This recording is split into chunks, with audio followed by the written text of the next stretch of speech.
جايز كيفكم؟ صباح الخير، مساء الخير. مثل ما شايفين انا لابسه وجاهزه. خليني اورجيكم الاوتفيت اليوم. هو شوي غريب بس حبيت البس وحسيته كتير مريح صراحه. لبست بس بلوزه بيج وبنطلون بيج وهاي ال ما بعرف شو الا جاكيت مدري ما بعرف شو بتقولوا له صراحه، بس انه هيك بتجي هيك واسعه وطويله كتير مريحه وبتدفي. رحت اليوم شوبينج واشتريتها. بس في موضوع اهم حابه احكي لكم عنه واللي هو تعالوا اوريكم شو وصلتني هديه. ومو اي هديه عاديه، هديه من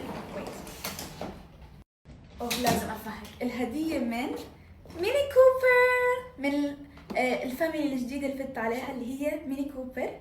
كثير متحمسه. للي ما بيعرف انه انا من فتره اشتريت سيارتي بحدود الشهرين تقريبا، شهرين، لا شهر، اقل من شهر سيارتي صار لها معي. فحسيت حالي فت على عائلتهم اكثر، وانا كان معي ميني كوبر اوريدي، فهذا الشيء بسطهم هيك وصرنا حبايب وبنعرف بعض وهيك اخذين مياني على وجه شو اخذين مياني على بعض. ف بعثوا لي هاي الجفت شو قد ايه حلوه.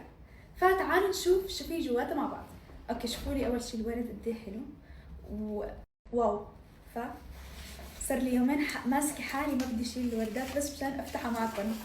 ويت اوكي كذا افتحها.